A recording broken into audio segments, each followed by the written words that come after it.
and I'm excited to get started. Yeah. And I see that people are slowly joining us. Welcome. So I'm just going to do a quick introduction to get started of myself, who's here.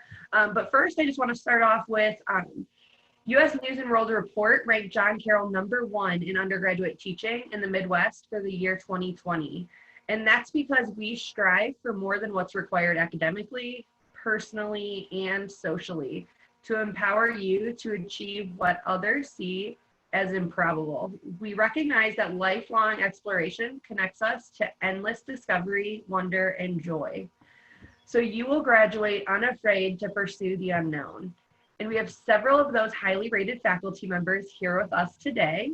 I will let them each introduce themselves. I'll start with John, and then if you don't mind, we'll just go alphabetically by last name. So Dr. Yost, do you want to kick us off?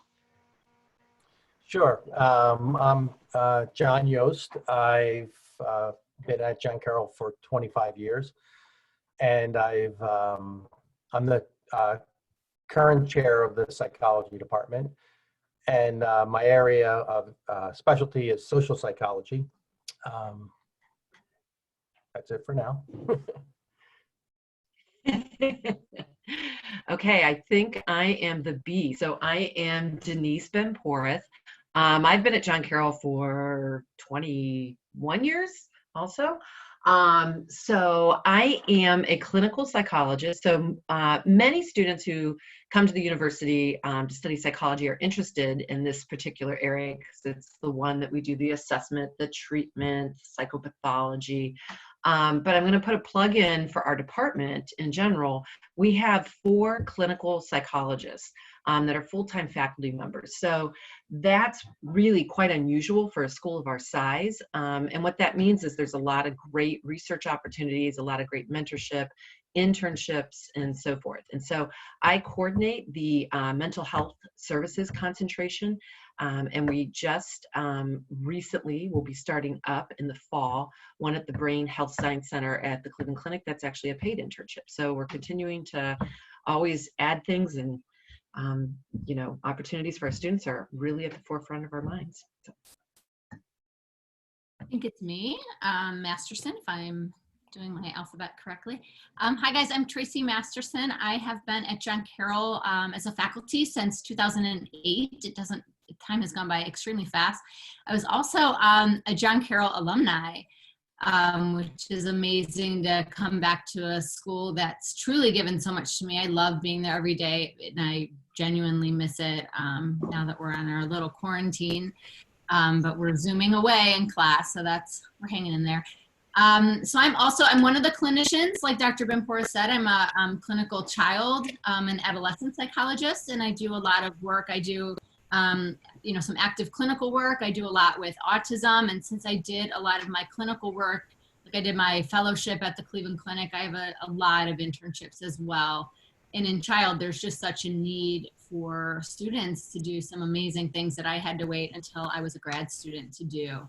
So the number of experiences our students get is quite profound, and particularly because of where we're at geographically, we get we just have a ton of experiences. We are literally around the corner from Belfair, which is a huge, what I call like a mental health mecca on the east side of Cleveland, and it is literally within walking distance. So we have a ton of experiences there, and then the Cleveland Clinic and UH are right around the corner also, you know, a 10-minute drive. So we're really well suited in a lot of ways to give you guys a lot of great opportunities. So welcome, it's so nice to see you guys.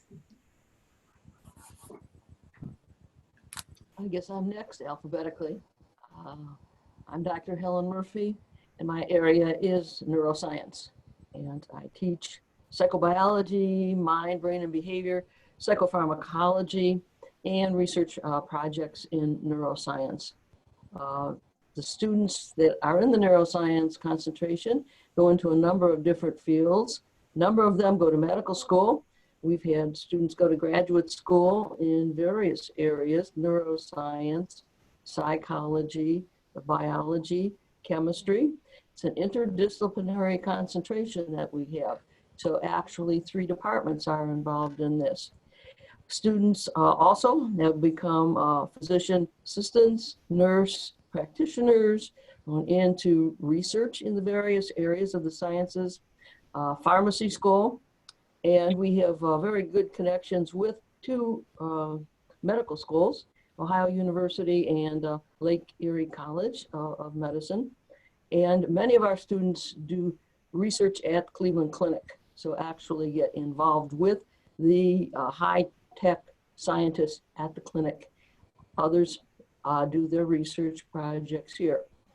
And so if you want a heavy science orientation, neuroscience is a possibility for you. It's a concentration. So you can major in biology, chemistry, or psych, and then take this as your concentration. Hello, I am Sheri Young. I've been at John Carroll 25 years now, along with Dr. Yost. Dr. Masterson and I are the two people that you would talk to if you're interested in the Child and Family Studies track. I teach the Child Development course. Dr. Masterson is our Adolescent Development person.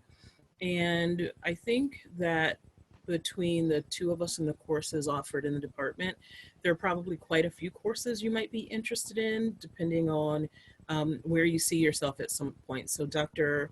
Ben-Porath talked about students who are interested in clinical work, and Dr. Masterson could certainly help you with the clinical side of that. We also have students who are interested in applied settings. So some of the research opportunities that Dr. Masterson spoke to you about are the types of opportunities that would help you prepare for work after 4 years at John Carroll. And with that, I'll stop and turn it over. All right, so now the remaining time is really open to all of you to ask any questions that you might have, thoughts that you have, just really anything. I'm assuming most of you watched the video that Dr. Yost and Dr. Ben-Porath recorded for you previously. However, there might be some remaining questions. So feel free either unmute yourself and just ask your question, or if you don't want to speak up, feel free to put it in the chat box and I will distribute those questions.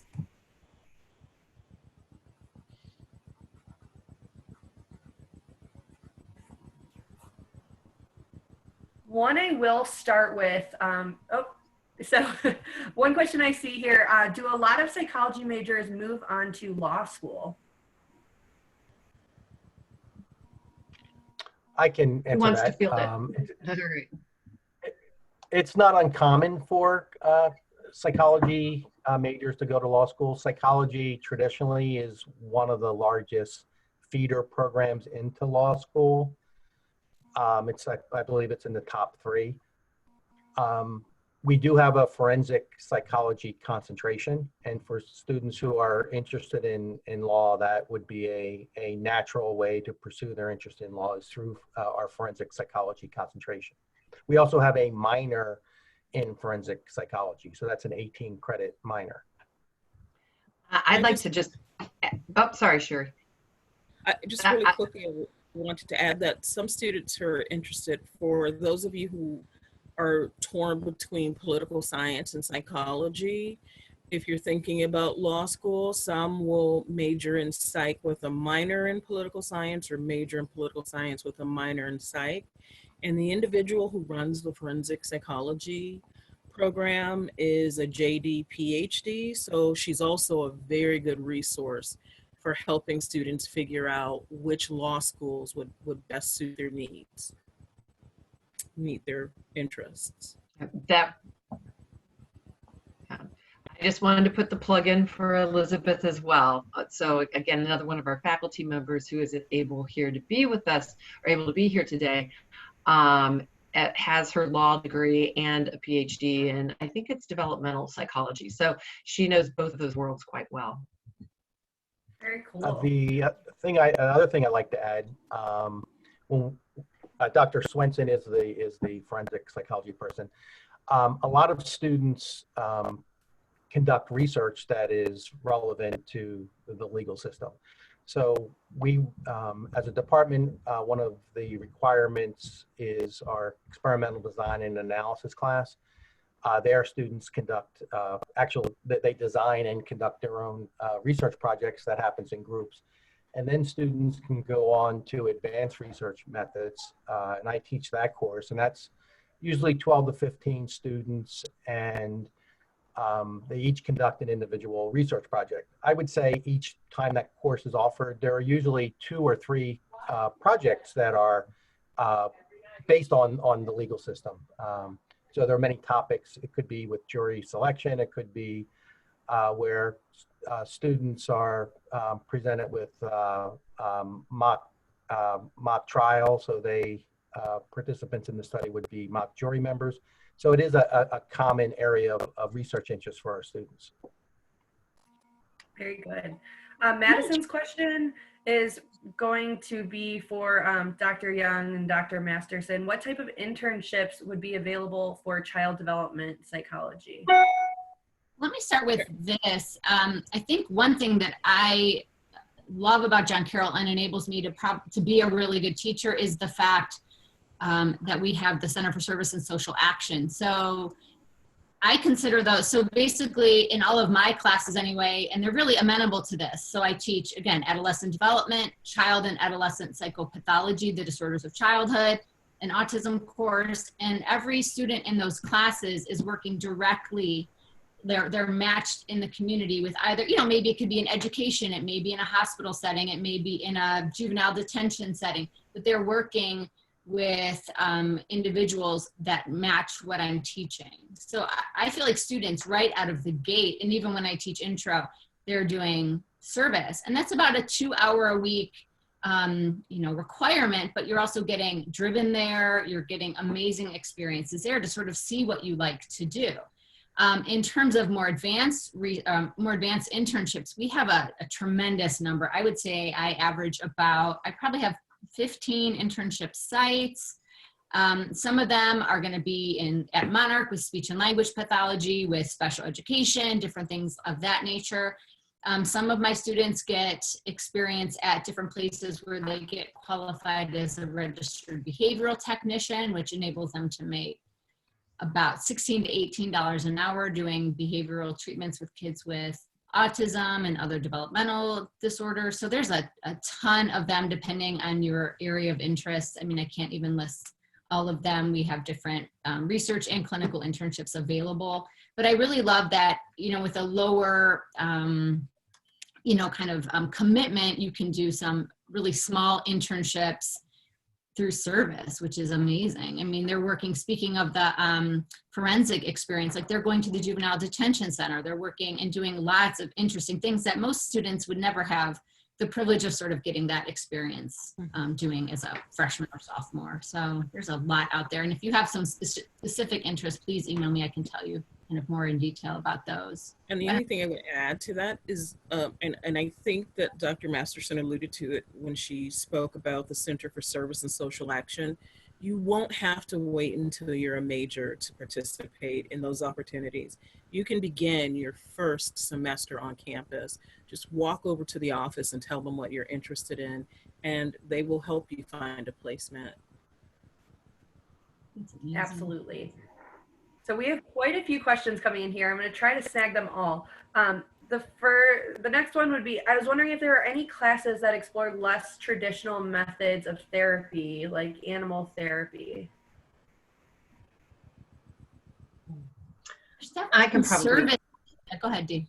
Well, I was going to say, the person probably to talk to more directly is Chris McNally, who's teaching our counseling theories course. But this is certainly a burgeoning area that we're seeing, and in particular, as Dr. Masterson said before we all started, in need of our support animals at this point in time too. But I also, if you look at the course description, it talks a lot about kind of the traditional foundational therapies. And so that certainly needs to be the core, because that's, of course, what some of these newer therapies build upon. Tracy, you wanted to add? I'm just saying, I know that there are some, speaking of service, some service sites. I know there've been some internship opportunities at like Fieldstone Farms, which is like a therapeutic horse riding placement that you could do. But I mean, I don't know that there's like a whole course on you know, less traditional methods, but I think like I know he's covering some of that stuff. There's a clinical psych course, and then there's also the counseling theories course where you could get some of those things for sure. And I know, like, for instance, in my autism course, which is open to really anyone who would want to come to the session, like I'll have art therapy professionals come in. I've had music therapy professionals. So, and psych clubs sometimes can get some of those, you know, interesting guest speakers that we want to have there. So there's definitely ways to gain exposure, again, through internships and other things if you're not getting it in like the course, like the full course content. Can I add something also? And it has to do with the field of psychology. In order to be a licensed practicing psychologist, you need at least a master's degree.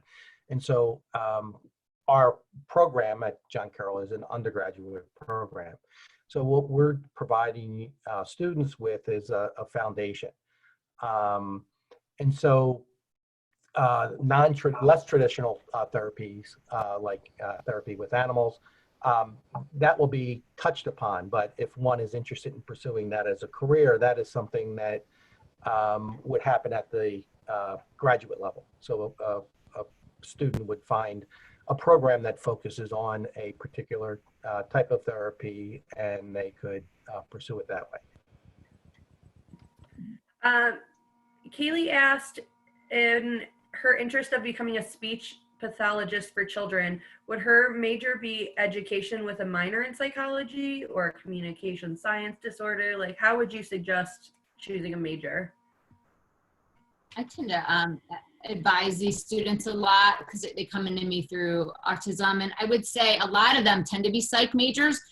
Typically, so when you look, and I totally recommend that you look on again, it's a graduate program like Dr. Yost said, and our students have been really successful at getting in because I think, again, a lot of the opportunities that they have. So at Monarch, it's an autism center that's a very speech and language heavy school. So they are placed directly with professionals who are speech and language pathologists, which is amazing.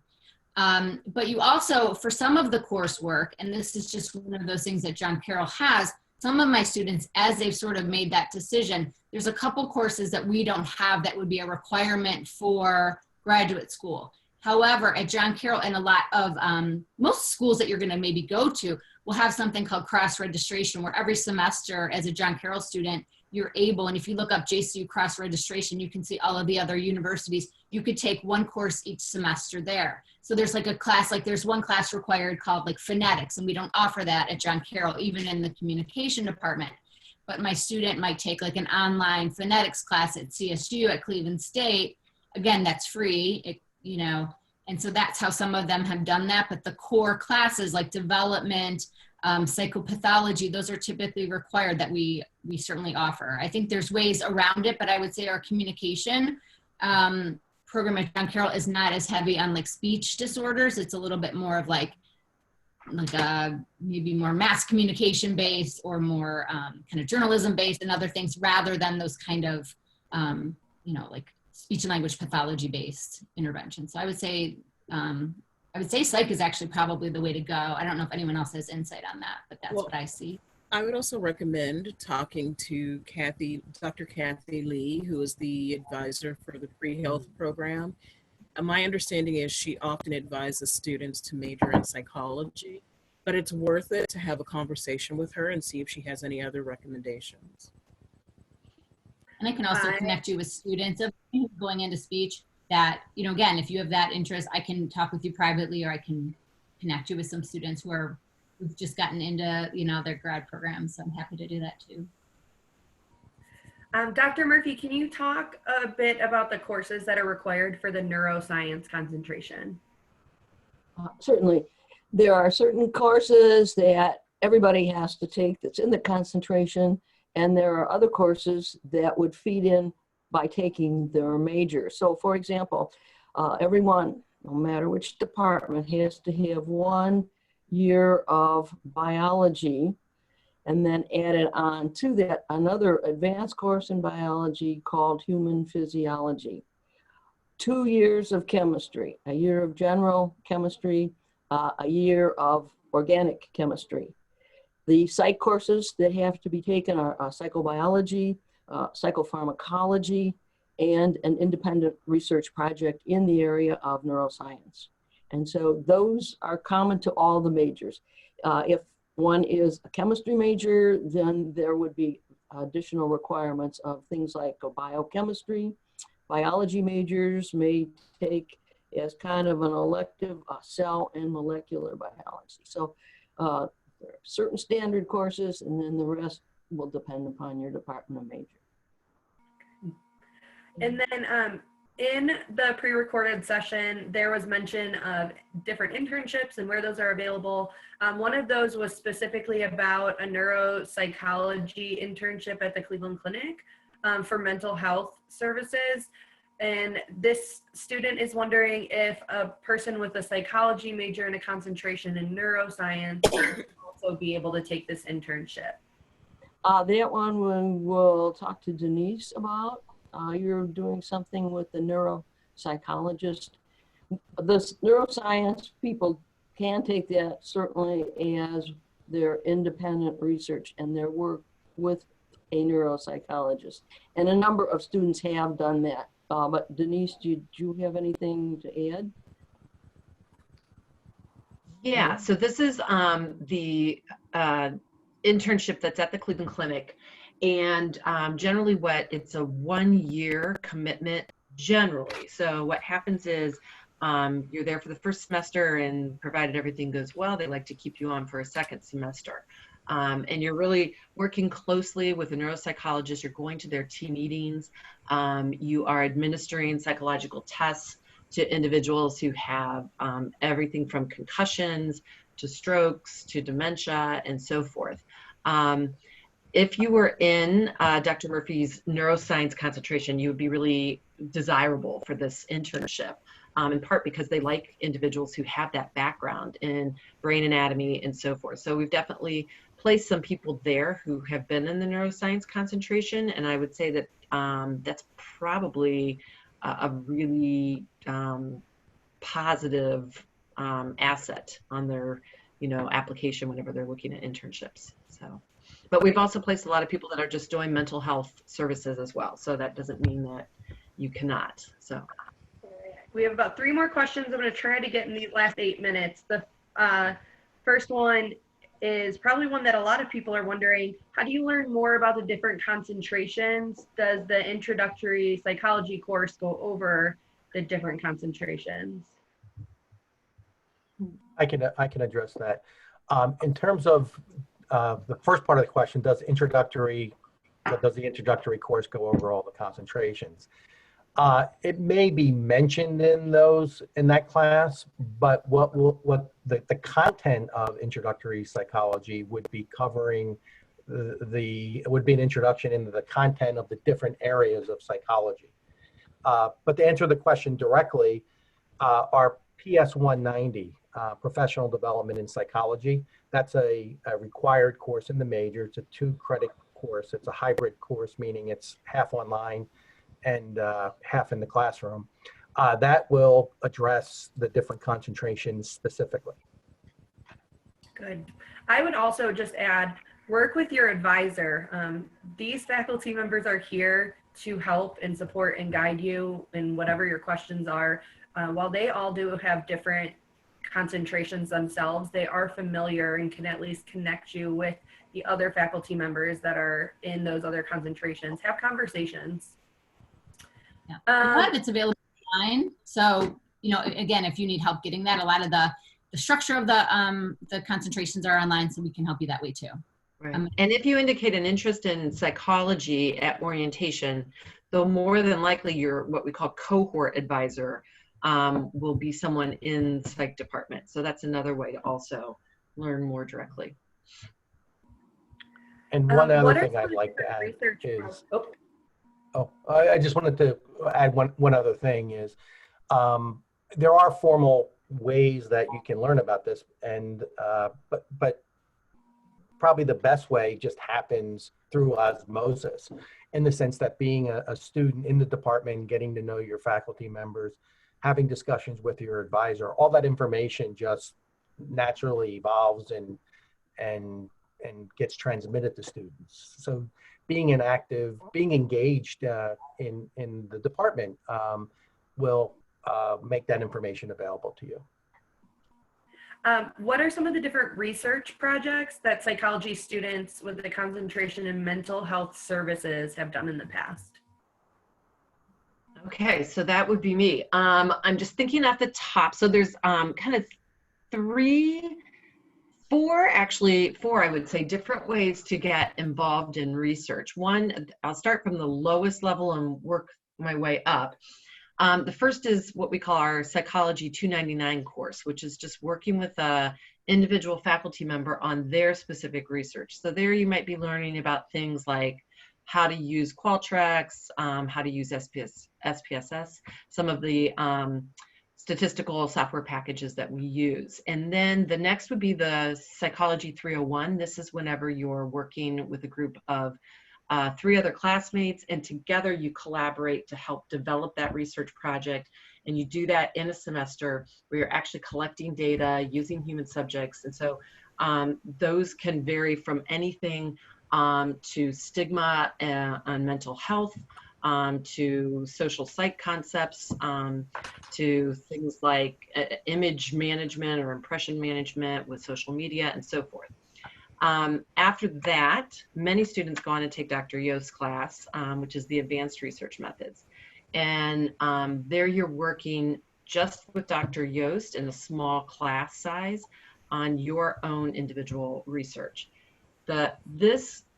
Some students go on and actually do an additional research project, and that's where they're working with like another faculty member. So it could be me, it could be Dr. Masterson, Dr. Young, anyone on their own independent research. So some of those are more advanced. So some of my students have collected data at eating disorder residential clinics where they've looked at meal support and therapeutic avenues of what is more helpful or less helpful for clients with meal support. Another student of mine also did, again, something with eating disorders where she was looking at attentional bias as it relates to body image and looking at people in terms of those who are emaciated versus those who are obese, and where do eating disorder individuals kind of eyes track versus those who don't have an eating disorder. So those are just a few. But like I said, there's 4 of us that are clinical psychologists, so there's plenty of opportunity to get involved in research at that more advanced level. Can I say something really quickly? I know we have at least one more question. Yes. I just want to say really quickly that something else to keep in mind. I know our colleagues are not really big on bragging about their work, but if you take a look at the work of the neuroscience students under Drs. Murphy and Weideman, every year for about the past, I think now it's 33 years, Helen, is that correct? 33. But John Carroll students have won first place recognition at the ECSC conference, which is a major Eastern Seaboard science conference.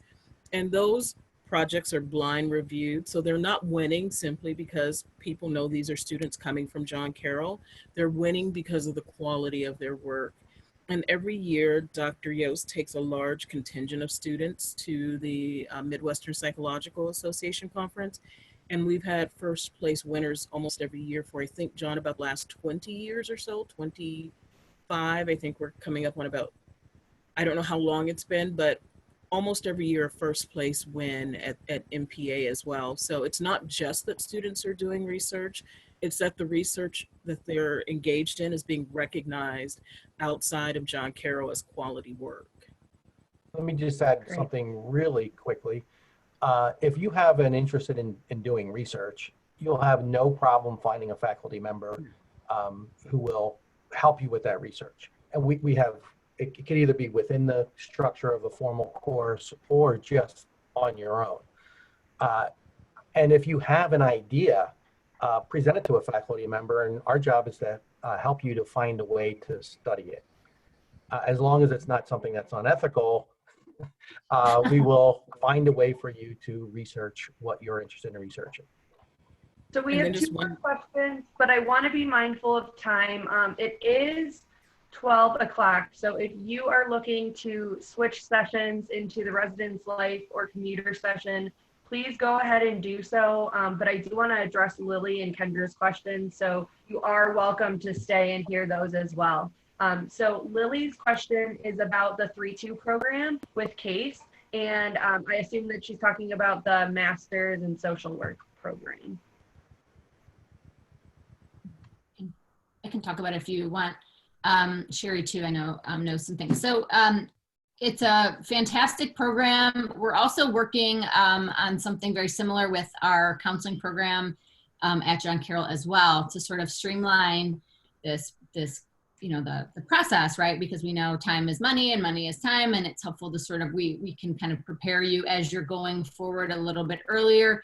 It's making sure that you've taken sort of enough classes, maintained a certain GPA, but basically after your 3rd year, you're doing your 4th and 5th year, your master's work at Case Western Reserve. And so, many of them will still live with their John Carroll friends here, but we'll go there and kind of begin that process. So it's sort of like maybe trying to be really discerning about finishing the requirements a little bit more quickly, but there's not really extra things you're doing. In fact, it's sort of streamlining things a little bit.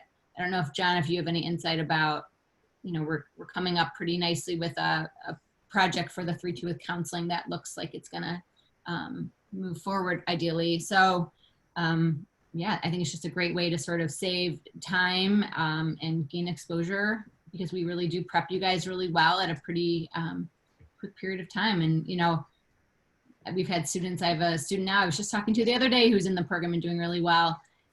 So it's a great option. 2 or 3 students there, yeah, and they have great things to say about the program. And then one of the things that's Kendra happened also, in the past, it's okay. Yeah, no, go ahead, because I was going to switch questions. Yeah, is just wanted to mention that in the past, some of our students have been able to test out of the research methods class at Case Western because our research methods class actually goes above and beyond what most research methods classes do. That's the experimental design and analysis class, where students are actually conducting research. So for example, in master's programs, their research methods class is you design a study, but you actually don't carry it out. And so our students regularly test out of the methods classes at Case. And then last question, Kendra asked if there's anyone doing work on the impact of psychological trauma on brain development and function. We, not to my knowledge, unless Denise or Tracy knows someone who is, and I'm just not aware of it, but we actually have a faculty member who is an adjunct faculty member whose area is psychological trauma. And I don't know that she is teaching a course, I think, on psychological trauma. Is it in the fall, John? Is that correct? Right. So. No. Oh, it's now. Okay, so should we? No, not in the fall, because they're all registering. Sorry. Yeah, it's in the fall. Yeah. Okay. So that course is available to help as sort of a foundation for any research you want to do in that area. All right. Well, I will send all off. Oh, Tracy, did you want to add something? No, I just think there's lots of opportunities, and you're only seeing a few of us, but there's also Dr. Frazier and Dr. Tereskavage, Dr. Imam, who are all research phenoms who do a tremendous amount of work in these areas. And I literally am doing, I think, 2 or 3 projects with students right now that people just randomly came up with themselves. So I think it's really possible. We know enough, right? We know how to do the research. We may not all be experts in that particular area, but we certainly know how to sort of help you, carve out a project and take it to fruition. So, I would encourage you to do that if that's something you're really passionate about. Well, thank you all for being here. Students, thanks for sticking around, having really awesome questions. These are all faculty members that would be willing to get in contact with you after this as well. So feel free to reach out to your enrollment managers for some of their contact information so they can connect you further. Sure. Thanks, guys. Yes. Thank Congrats you, on everyone. great place. Yeah. Bye. Bye.